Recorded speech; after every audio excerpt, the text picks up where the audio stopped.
What's shaking and baking, all you hip, cool cats? My name is Kit, and welcome one and all to Chicago Reacts.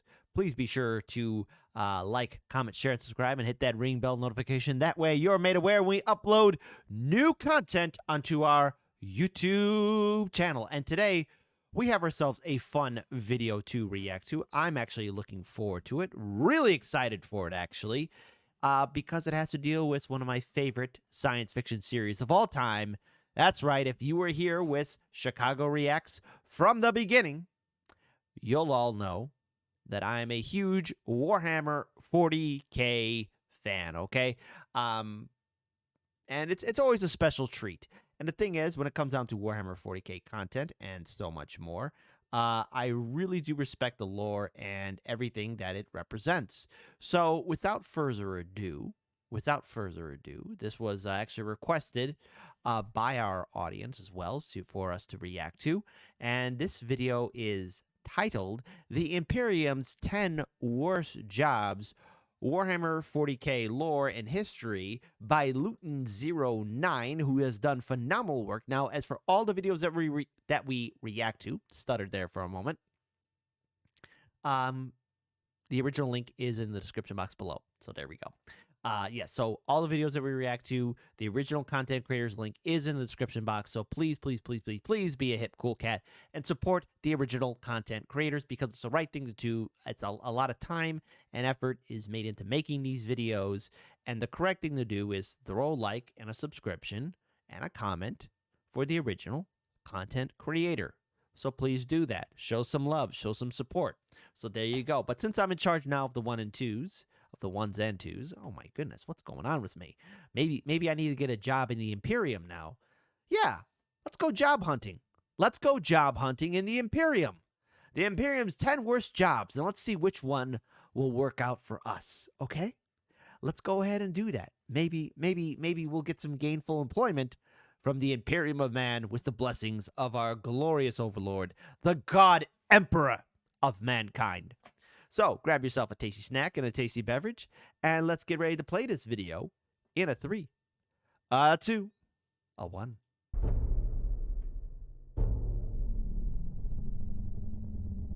In the grim darkness of the far future, there is only war.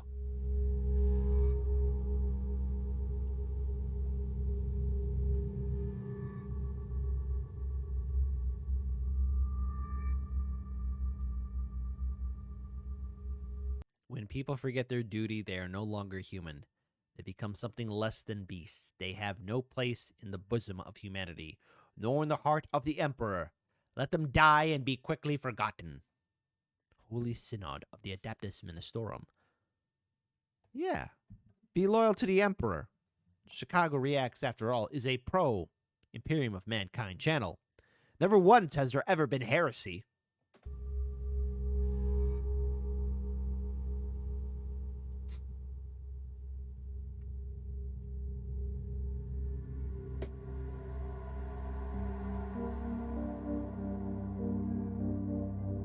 Worst imperial jobs. When we look at the lives of those serving the Imperium, we must also understand that it is assumed that all of their service is at the behest and honour of serving the Emperor of Man and the Imperium itself.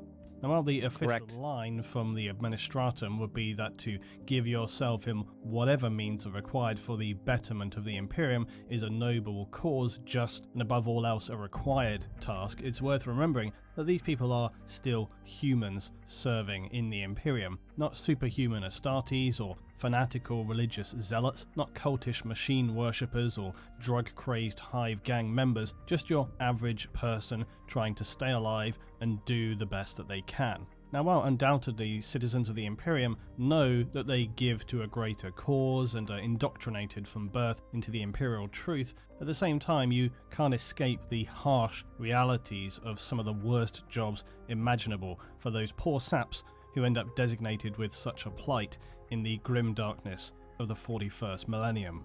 Also, I think a short... So, I've always found this fascinating with Warhammer 40K, and that is the amount of creativity you can do to create your own faction, characters, armies, and so much more. And it's just more than just with the Imperium, it's with all the factions. And I always found stories with the Imperial citizens to be very interesting because there's a wide range in regards towards how they perceive things and life within the Imperium. And let's face it, life in the Imperium is pretty damn tough. And so in order to get by, there are so many worlds there in which people are just forced into doing manual labor or other horrific jobs. And it's always interesting to see those perspectives and stories. If, shout out to our audience members. That's right. I'm talking to you, you. Kidding. Tell us your stories. If you had a character or you wrote your own short fan fiction of Warhammer 40K and it was through the perspectives of a citizen in the Imperium, what was their story like? Let's all be polite to each other's stories or commentary and type it in the comment section below. We would love to hear your feedback because, after all of you, that's right, I'm talking to you, are helping us build this channel up, and we have grown exponentially, and for that, we cannot thank you enough, and feedback and commentary from all of you is what helps us grow and be better. So tell us, hey, what stories did you write if you wrote a story from the perspective of a citizen in the Imperium?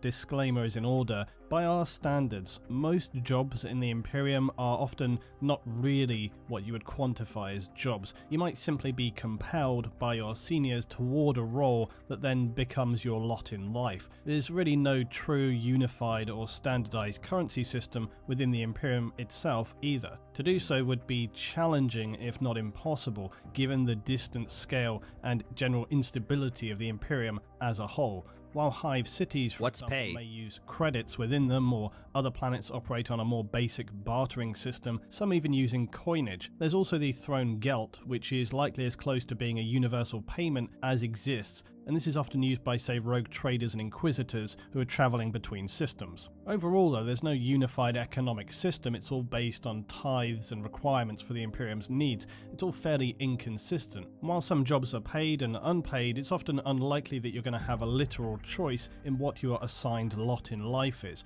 People aren't going to be going out to school and then choosing a vocation, although obviously for some jobs, some roles, some level of moderate education is required so that you can best interact with the materials and data slates that you're having to handle. But you as an individual are an unimportant speck in the grand scheme of the Imperium, and you will do what is required of you, because that is your reality. Moreover, most of the Imperium trades in commodities. This can be raw materials, military hardware, and very often humans. So more than likely you are an asset and will be utilized however the Imperium sees it.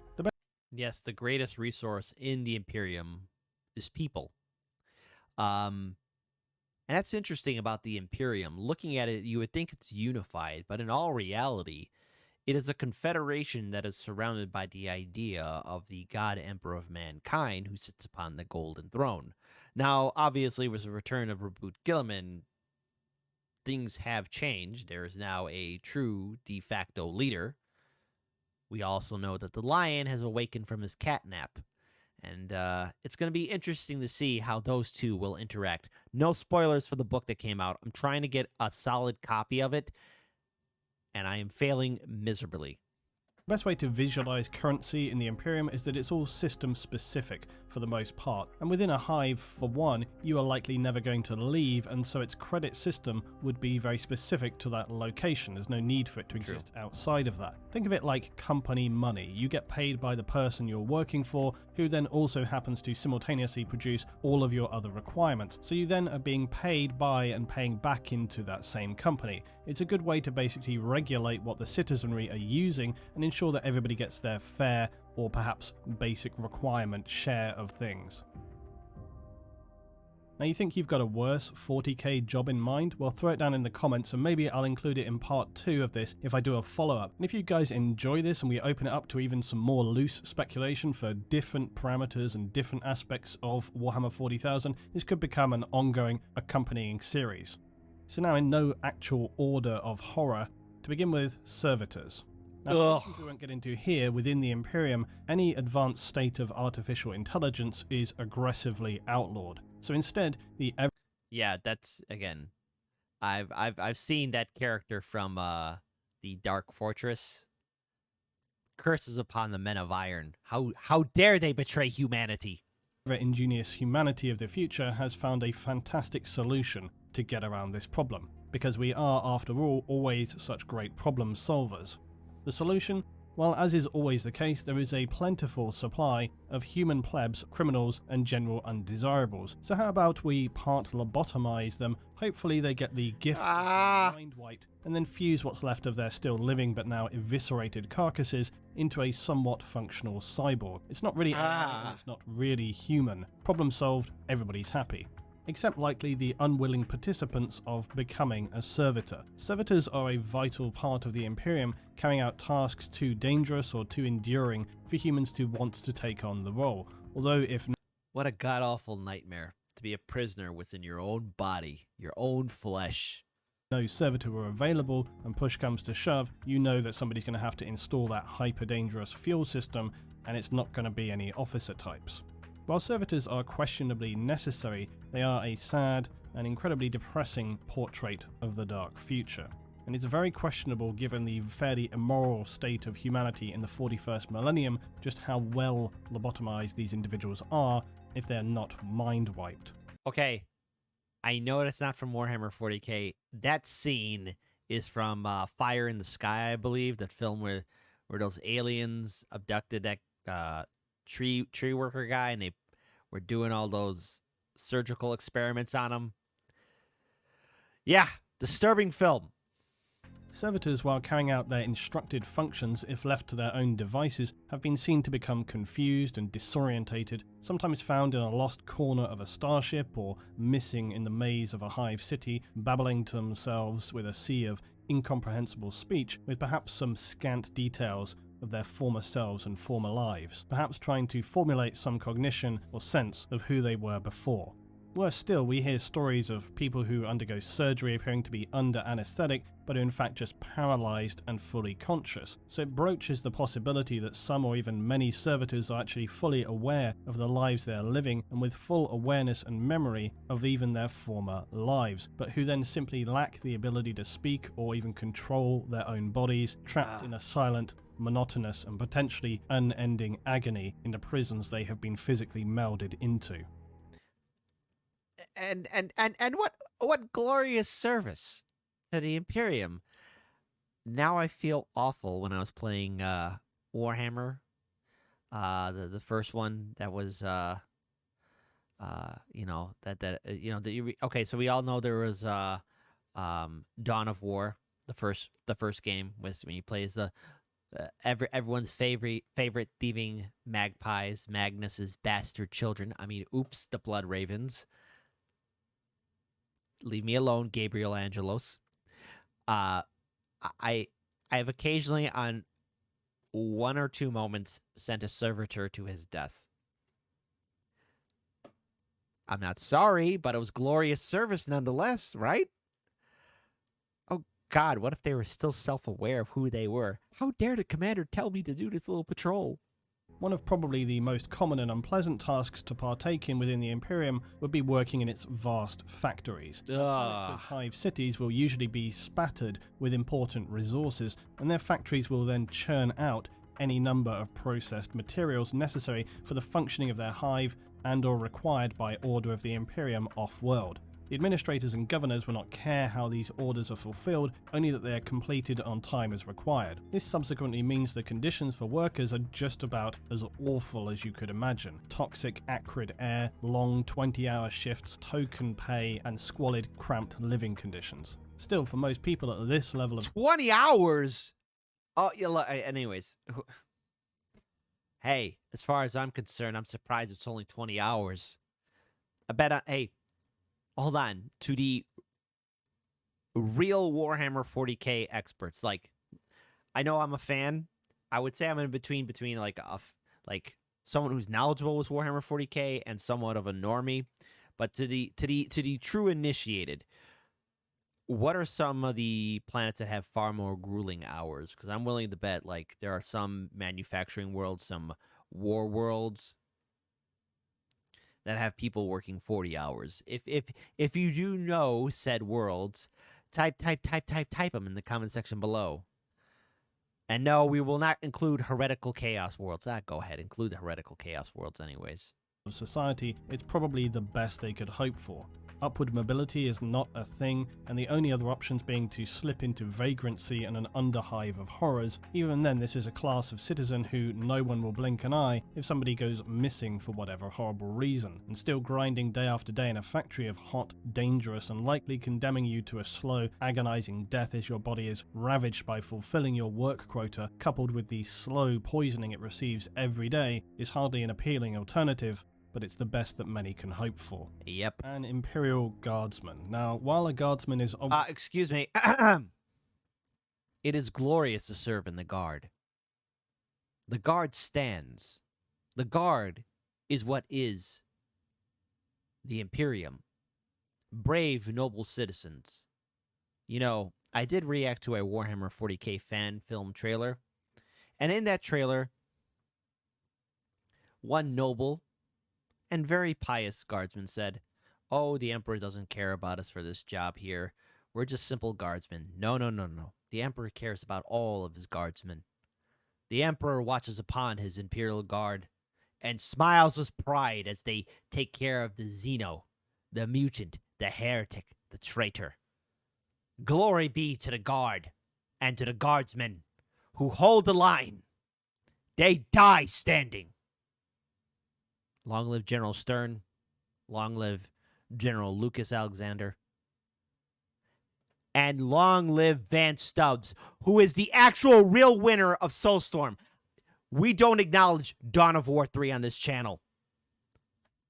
Okay? The Imperial Guard won Karuva, okay? There isn't a debate. And no, I don't want to hear anyone type in the comment section below like, "Oh, will this have..." No. I will not hear it. Van Stubbs. After all, when he beat the orcs, what's the mountain called? Stubbs Peak.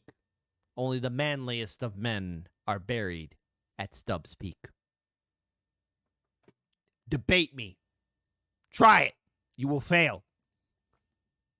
Obviously an honourable and respected role for those in the Imperium, because frankly anybody forced to face down a 40-foot high lumbering alien killing machine who will in all likelihood either cleave you in two, strip the skin from your body leaving you running around screaming like a skinned animal, or just bludgeon you to a pulp, or maybe bombard you with projectiles full of acidic boring maggots, deserves a reasonable level of respect, even if that service was in fact non-consensual. As with many Every service in the guard is consensual because it's for the God Emperor of Man. military roles in the Imperium, guardsmen serve with a duality of horrific warfare experience coupled with unceasing immortal honor. Because of the extreme casualty rates, most guardsmen are equipped with simply a lasgun. Because why give them more than that when they're not going to be around to use it? Lasgun being a weapon often referred to as a flashlight because of its extremely poor effectiveness against... But far more powerful than any weapon we have here on planet Earth. So, number one, how dare you?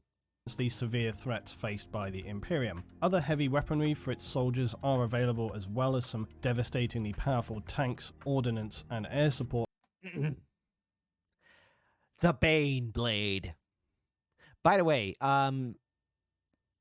refresh my memory. I know we reacted to some of Rubik's Raptors videos, especially with Dawn of War Arma, but is there a Baneblade model available in those modifications? Please, I need your feedback, because you know what? Look how glorious the Baneblade is. That is, you know, when I was playing Dark Crusade, every time I got the Baneblade happening, I would always scream out the top of my lungs, "Hello, boys!"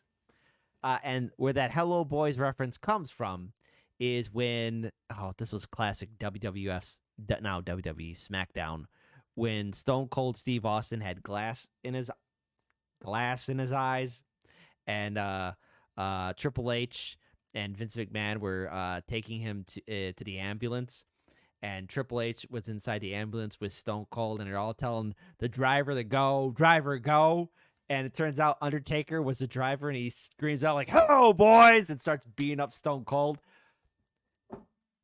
Great stuff. That's that when the Bane Blade comes on the field. Just it brings warmness to my heart. But for your average man on the ground, bad luck, you get the lasgun. While Imperial propaganda will tell the glory of serving in the Imperium, the reality is fairly disconnected from this stirring and glorifying rhetoric. The phrase battle of attrition comes quickly to mind for many guardsmen who will not receive much if any personal body armor, unlike their superhuman Astartes saviors. Nope, you're going into battle with the shirt on your back, and as an individual, no one is going to be stopping to help you when you lose a limb or worse. And the word expendable will be very much on your commander's lips. Now, if it isn't bad enough that you're facing a nightmarish host of Xenos, your commissar will be standing right behind you, ready to kill you or... Bring it on, Commissar. I'll charge at the front line. Glory be to the Commissar.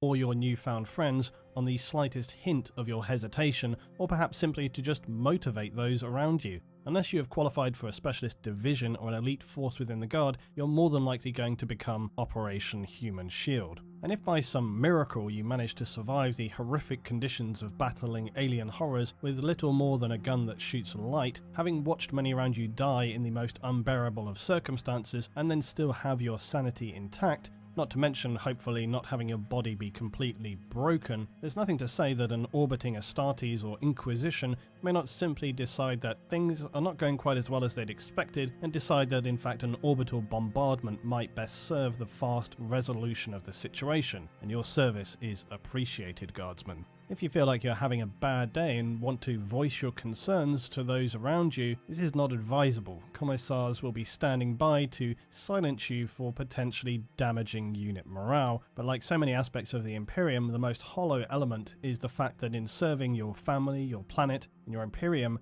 you will not be remembered, and will be... That is a lie. All Guardsmen are remembered for their heroic sacrifice. Their names are numerous, so praise be to the Guardsmen.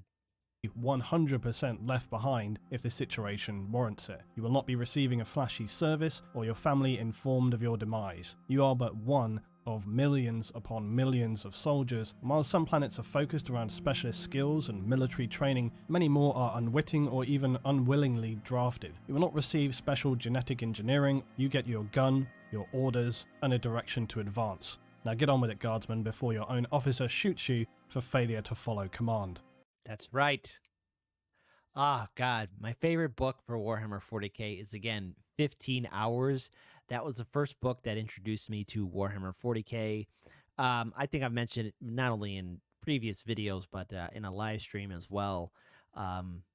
Glory be to the Guardsmen. Take your las guns, Guardsmen. Take your body armor, Guardsmen. And hold the line and die standing. It's a glorious job. There we go. It's a glorious job. I think it's not one of the worst jobs. I think it's a glorious job. So there. Glorious and gory.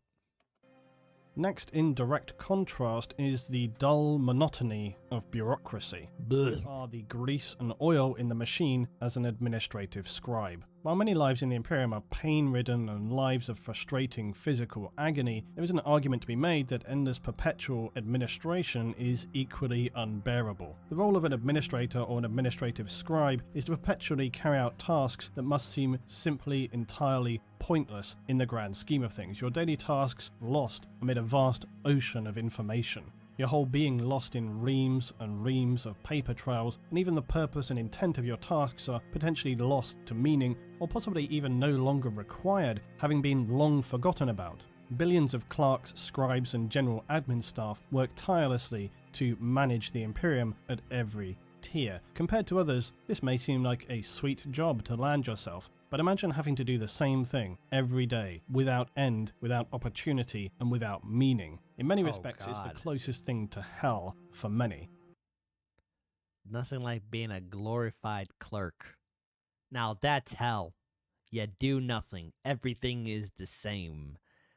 Everything is the same.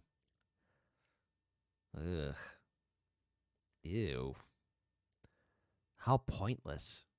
Pointless tasks with no thanks or Pointless. appreciation, no sense of really contributing anything to the greater whole, cold, harsh working conditions, still subject to the same brutal rules and regulations that dictate all Imperial life. Indeed, the very nature of the complex bureaucracy that is strictly enforced allows little room for error. Regulations, forms. In the book 15 Hours, our main protagonist, the reason why his, I think, platoon or company is sent to the wrong world is because of an administrative error. The administrator got the numbers wrong.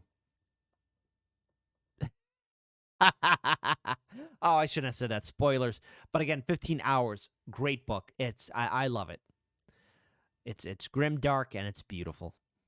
Protocols and process is your life. Worse perhaps is to live a life of blind ignorance of the goings-on beyond the walls and confines of your endless daily data processing. Many administrative positions are considered hereditary as well, so you'll be committed to a life of permanent placement facing logic engines and cogitator workstations. For an administratum scribe working in their specific sub-departments, all must be recorded, catalogued, completed in quadruplet, processed, and then as long as centuries later, finally archived. The whole process is grindingly slow and dull beyond the strongest possible interpretation of the word. And as a final insult, you must fulfill your role accurately and efficiently for the entirety of your servitude. Failure to do so risks intervention by the Inquisition. Administrative departments who have failed to maintain an acceptable level of efficiency, or worse, make a catalogue of errors, may be subject to mass summary executions by Inquisitors for crimes against the Imperium. As a simple cog in a machine, you could also unknowingly participate in a scheme of upward conspiracy and corruption and be judged for this without even having been aware of doing so. A thankless, soul-destroying job where you'll likely never see anything beyond the incarcerated walls of your administrative vaults. See, now that's a true hell. I'd rather be a guardsman any day. I mean, at least I know there's going to be some excitement, and yes, madness and insanity and so much more. But being an administrator, oh, that's hell. That's hell on earth. No, no, no, no. Sector. Now, the human batteries, otherwise known as psychers, used to fuel the Emperor atop of his golden throne. Good. Unsanctioned psychers are continually hunted by the Imperium, and when discovered they will likely be transported off-world to return to Terra in what are referred to as the much-feared Black Ships. As an unsanctioned psyker, you'll be assigned to one of two roles for the Imperium: training to a full operating psyker, or a psychic human battery to fuel the Emperor and the Astronomican's daily required injection of psychic power. Unsanctioned psychers represent a great threat to populations as they run the risk of unwittingly becoming a portal for demonic incursion, and those imprisoned within its cavernous, permanently dark, freezing cold holds on the journey back to Terra, with thousands of other unfortunate members being probably the most harrowing part of the ordeal, as these untrained psychers will expel their panicked and fraught emotions all around them. As such, only the most mentally strong Sisters of Silence will crew these vessels so as to be able to withstand the constantly soul-numbing despair of the incarcerated amateur psychers. For the majority of these poor... You know, it is rather sad for a lot of those psychers because they're taken from their homeworlds, their tribes, their people, the hive cities, and then they are fed to the Emperor. But it's for a glorious service. It's a glorious service to feed the Emperor. Souls, upon reaching Terra itself, their fate will be psychic disintegration as they're consumed by the Emperor and the Astronomican, their very mind, soul and body being consumed in agonizing psychic fire, and their bodies and brains are burned to ashes. But it does keep the Imperium's lighthouse lit for another day at least. For another day. An unpleasant but perhaps at least highly appreciated task to carry out in your service for the Imperium is that of refueling a starship warp drive. And this has scant documentation on who specifically carries out this role, but it is described as being similar to a funeral procession. Those chosen to carry out the task will begin by leaving an airlock to cross the service deck of a ship, wearing robes of grey metallic thread connected up with valves of long cabling, all wearing thick lead gloves as they carry their heavy metal caskets upon their shoulders. The service staff's eyes, nose and mouth will be similarly fitted with these connective valves, the unknown material they carry within these caskets evidently being extremely hazardous, for as these individuals cross to their objective, their flesh, skin will slowly cook and be burned away. This process being described by tech priests as the most perilous operation a vessel could undertake, barring actual combat. As the procession of staff would approach the warp drive central column, the casket carriers would become even further physically damaged and even start to disintegrate, but being driven perhaps by the chemicals and gases being infused into them as pain suppressors and some chemical concoctions to enable them to carry out such a task, they lumber forward. But the closer the carriers come to the drive itself, the more they begin to stagger and their metallic robes deteriorate. Their infused chemicals keeping them barely standing. Okay, I know this scene is from Chronicles of Riddick, the second film. But damn, okay, that's a bad job. As their bodies begin to quite literally fall apart, chunks of flesh and matter falling from their person as they push on to deliver their fuel to the drive. The casket would be finally pushed into a socket of the drive column as some of the carrier's limbs would detach and strips of muscle and bone hang down from their gaping robes. Servitor-like machines would collect the remains of the carriers and scrape these into yet more caskets before tech priests offer prayers to the machine god. With the last great effort, the final casket bearers would load their fuel into the drive before the doors would rapidly shut. The robed shells would now be retracted to the entry point, and the ship's captain might be heard to utter, "Emperor, preserve us," before finally turning away from the harrowing scene playing out on the engineering deck of their starship. Imagine life in something like the 13th century, essentially the Middle Ages. Yeah, hey folks, listen. I know times are tough in this world, but being a feudal peasant,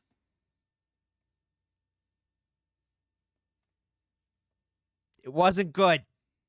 Where anything like 90% of the population spend all of their time every day working the land. This is life on a feudal world. There are a few citizens with specific jobs working stone and metals, but your average person's life is doomed to endless hard labour. This physically destroying job is carried out from dawn to dusk, year-round, with the populace likely surviving on a meagre supply of its own productivity. A high mortality rate of disease and infection, industrial accidents with primitive machinery or domestic complications like no medicine to prevent women from dying in childbirth, this all in and of itself sounds hard enough of a life, but imagine, if you will, the job of a feudal gong farmer. Now what is this scintillating job? Well, it's collecting the mess of medieval latrines and cesspits, bringing it manually outside of a city or a town to be used as fertilizer for farming. You do get... Okay, wait, hold on. Okay, look, I get that there are some worlds in the Imperium that are absolutely prehistoric and primitive, where you have prehistoric tribes, people who are in the Neolithic or still Stone Age. But even for some of these feudal worlds, right? I know that, yes, during the Age of Strife and even with the aftermath of the Horus Heresy, a lot of worlds became irradiated or hellscapes, but some of these worlds still have to be okay. I mean, you know, and even if some of them are feudal worlds, I mean, I know the Imperium has some influence over them. And I know there are some Imperial governors that don't care, but I mean, come on, bounds of reason. Hold on, hold on. To the lore experts, type in the comment section below about some of the feudal worlds. Here, let me test fate. How bad can it get? The privilege of searching through the waste if you choose to find any valuables, and by the way, you also have to work only during the night. And here's hoping you don't pass out from the fumes you're inhaling and potentially drown in the stuff you're having to rake out every night. Feudal world, to top it off, an Imperial administrator will be watching from an orbital platform, and that's about all the defenses your planet has. So let's hope no blood-crazed orcs, hungry tyrannids, or immoral demons come wandering by.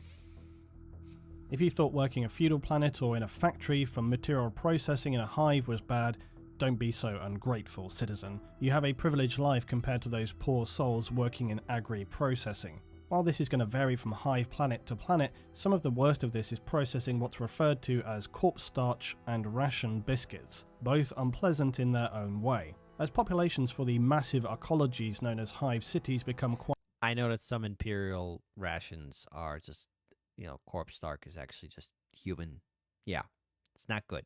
Quite simply ridiculous. Housing anything between 10 and 100 billion citizens, the need for sustenance is obviously difficult to provide for. And while you may be lucky enough to save up your credits and purchase a delicious chunk of rat meat, you're more than likely going to be enjoying some delicious ration bars or corpse starch. But how do workers produce such luxuries? Well, ration bars are best described as horribly greasy, generally unpopular, shockingly, and are biscuit bars to feed workers, serfs, and military forces. They're manufactured by harvesting bio-rich matter from ocean planets and worlds with seas, which then provides a protein-rich gruel. This, though, would be not enough to provide for the billions of citizens, so it must be instead fed to larvae of the Orochian bilefly. And when these larvae reach an optimal stage in their life cycle, when they're plump enough, the larvae are going to be pulped by workers and compressed down into the hard-to-stomach biscuit ration bars. The agri-workers doing this process will work in huge air-sealed pens that produce these plump fat larvae. If you're working in one of these places, then things are not going to be going well for you. And No. You're probably quite low down in your hive city, as the stench and endless droning vibrations and material mechanical sounds of the bileflies is not one that many would choose to live with. Still though, it could be worse. You could be producing corpse starch, which is about as appealing as it sounds. This material is bland, filling, and relatively nutritious because it's basically reconstituted biomatter mixed with animals, plants, discarded organics, and of course rumoured to include human corpses as well. Now, obviously, look, I know that some Imperial Guard regiments, they are probably better trained. I'm willing to bet that the Ultramar Auxilia, for example, they're not given that kind of crap. Okay? So there you go. I'm going to assume that they're fed better. Various administrative departments of the Imperium. It's one of those things that a planetary governor is going to either sweep under the rug, play down, or full-on cover up. It's never out and out a disclosed ingredient, but highly suspected that one way the population are able to be adequately fed is the mechanical reclamation of human biomatter, albeit then diluted by various other organic materials. It's like so many things in the Imperium, on the borderline of being acceptable. And when faced with limited options for feeding your population, the alternative being violent food riots, then it becomes a necessary evil. Pity though the workers who have to work in the stinking immoral environment where you must process endless stinking vats of biomatter, perhaps seeing some things that are going to be difficult to forget as you catch your eager 4 hours of rest before getting back into the production line. Now, I am yet to cover the assassins of the Imperium, but one aspect in being selected to work as an Imperial assassin. Hey, being a glorious Imperial assassin is far better than working the decaying remains of people. Soylent Green is people. Sounds delicious. Who's having lunch right now? Is their pre-training. Now, as with most Imperial roles, it's quite unpleasant. But specifically the role of the Eversa Temple, which disturbingly leans towards using the youngest recruits as they are less developed and therefore easier to bioadapt later in surgery. To start off with, most recruits will be orphans from a death world, of which there are quite unsurprisingly a plentiful supply in the Imperium. These recruits, after some base training, will be transported to Terra, but en route they will continue to be trained by a survival of the fittest assessment. These very young recruits will engage in what can best be described as an ongoing battle royale of wills, initiative, and resolve. Recruits are required to survive on minimal food, even minimal oxygen, for days on end, as well as continual forced fighting between themselves. This could be armed, unarmed, in near total darkness, or distracting aural and lighting conditions. Heat, cold, varying levels of gravity from the thin to the severe all will be factors in their assessment. When they eventually reach Terra, there could be anything below 1/10 of the original number of recruits who have survived this harrowing ordeal. Survive the fittest. That's why we're having tryouts. Glory to be an assassin for the Emperor. No, seriously, that just sounds god-awful and horrific. Perhaps not at all if their assessors deem them unsatisfactory to requirements. The recruits, though, will then be organised by the temple they are best suited for. Eversor assassin recruits face, though, the further horror of being now forcibly bioengineered. Okay, that's from the film Fire in the Sky, or yeah, so again, very disturbing seeing how aliens treat humans. It's a great film, but so disturbing. These youngest recruits, who are essentially children, will be turned through this process into unstoppable drug-fueled killing machines. To achieve this, the Medicus adepts will use a range of genetic adaptation, endoskeletal restructuring, bionic implants, and infusions of chemicals to turn the previously human youth into a nightmarish weapon that can barely be controlled by its own leaders. Their cerebral cortex will also be enhanced and the brain fitted with Lobo chips. These will amplify the assassin's state of mind to either raging hate, pure determination, or extreme fanatical drive for the love of the Imperium at any cost. This whole process is unpleasant and far from risk-free. Many subjects will die of massive multi-organ collapse as their bodies struggle to handle the severe restructuring. And this is not to mention the inevitable side effects from being turned into a bioenhanced, drug-fueled, borderline if not psychotic killing machine. Past this point, the assassin will continually attempt to balance the complex cocktail of chemicals that's fueling and simultaneously poisoning their system. Finally, at the end of all this, the assassin will be placed in cryosuspension, their bodies so drug-fueled and their own mindset so completely unstable that it's easier than keeping them actively conscious. Before a mission, they're going to be placed into a drop pod and then fired down to achieve their task. Becoming an Eversor assassin is likely one of the worst jobs in the Imperium. In Dark Crusade, I really liked my assassin characters, but looking at the lore, they were there to make sure that the Lord Commander does his or her job. So I liked using them in the battlefield and taking out my enemies. Now, just so you all know, when I played as the glorious Imperial Guard in Dark Crusade, I did not do the easy thing, and that is send my assassin to kill the, Ethereal. No. I destroyed that Tau base, house by house, street by street. That place was getting blown up, bit by bit. We're taking that place apart. Anyways. Love that game, Dark Crusade.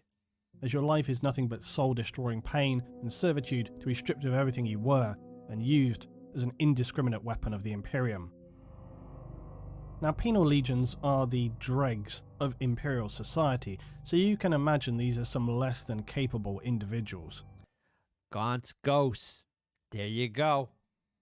These are usually members of the Imperial Guard and PDF who have perhaps not been executed on the spot for their crimes and instead commuted to a life sentence in the loosest definition of the word. However, a penal legion can be easily made up of murderers, maniacs, thieves, in general criminal elements of society, or just those who were far too incompetent in their duties and have been sentenced to play some more mildly useful role for the Imperium. These legions, though, unfortunately, are basically the waste dump of human society and are forced to wear explosive slave collars that are more about turning the troops into human bombs than a disciplinary incentive. They march in a shambolic way towards their goal, or perhaps run if they're crazed, and then perhaps to just encourage those around them with whatever they're meant to be doing. Maybe a few of them will be blown up and detonated here and there. But is this the job we're talking about? Well, no. In fact, what we're actually sparing a thought toward are those tasked with maintaining control over these plebs.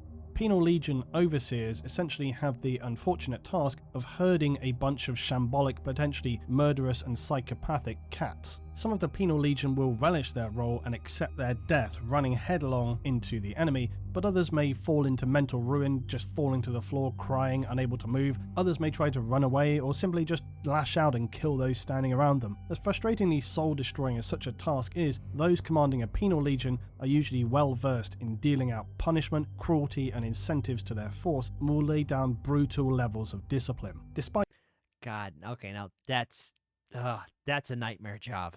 this professionalism, though, it's still likely one of the most frustrating roles to have to command in, with a force who are potentially just as happy killing each other and themselves as they are the enemy. So now to finish, I'm going to have to break your immersion. But the truest worst job that could exist in 40k is, well, whatever you can draw from your own imagination. Because this might seem like a cop-out, but it's actually the real bedrock of 40k. Because while it has embedded canon and non-canon lore, it's also a world whereby you as a participant are encouraged to use your own imagination. The civilian life of the Dark Future is very poorly documented, and really we only have scraps of information compared to the endless raging warfest that is ongoing between various factions.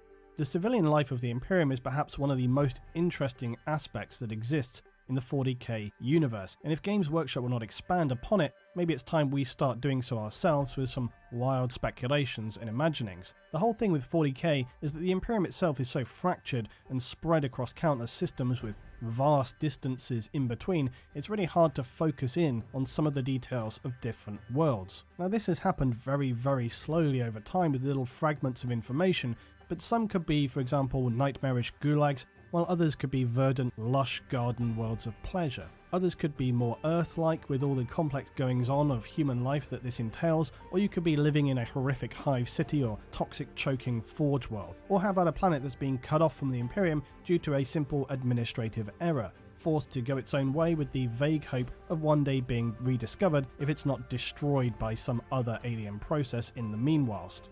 And this for me is one of the most enjoyable parts of Warhammer 40,000. You can use your own imagination to build a whole narrative given the existing lore and framework of the factions within it. Often the world of 40k draws on real world history, and it's something that I really love the idea of doing in creating whole descriptions of planets and locations that are non-canon and entirely fictional. Perhaps this is something I'll find time to do, perhaps it's something you guys would be interested in me doing.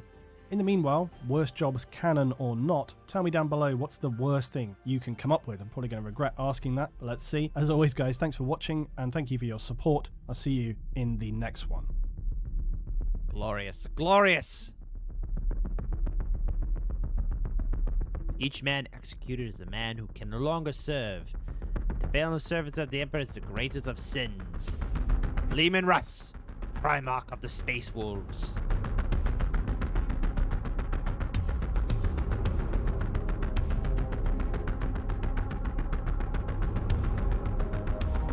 All right, we're gonna stop here. So here's what I want to share with all of you. All right, to my Warhammer 40k enthusiasts, tell us your stories about if you wrote any or if you did a character from the perspective of an Imperial citizen. Did you create your own world within the Imperium, its own culture, its own values, how it fits in with the Imperium, what's life is like, what are some of the horrific jobs? Did Luetin really cover some of the worst jobs in the Imperium? Because I think there's far, far, far worse jobs. And in regards to that, let's all be polite to each other's commentary. What are your thoughts? Should we expand more on what the civilians of the Imperium think? Because I'm willing to bet the people of Macrab, at least the realm of Ultramar, live an all right life. You know, let's face it, Ultramar and the 500 worlds are, or at least under Guilliman, during the height of the Crusade, and was a meritocracy. With Guilliman returning, obviously things have changed. So their views and their lives are probably vastly different than the rest of the Imperium. Did you write any kind of stories? Share it. Let's all be polite to each other. But also, in this list that Luetin gave us, which one stands off as the worst? And rate them from 1 being the best and 10 being the worst. There's Servitor, Manufactorum, Guardsman. Hey, listen, I'm going to weigh in on this one. Guardsman is the best job to have. Glory be to the Guardsman. Administratum, Psyker, Starship Refueler, Feudal Peasant, Agri Laborer, Avessor Assassin, or Penal Legion Overseer. Let's rate them. And, should we really start expanding into the perspective of the Imperial citizen? I think we should. Let's get that happening. Let's see what happens. And let's also add in another thing too, and maybe your commentary will be needed on this one. But what are your thoughts on Guilliman now returning? Has life improved for the people of the Imperium? I mean, let's face it, Guilliman is a Primarch. And I know that he was absolutely appalled by the state of the Imperium. So, there you go. All right. With that being said, the original link is in the description box below. Please be sure to like, comment, share, and subscribe. Hit that ring bell notification. That way you're made aware when we upload new content onto our YouTube channel. But also, please, please, please support the original content creators because that's the right thing to do. Until then, folks, I'm Kit. This is Chicago Reacts. I'm out of here. Bye-bye.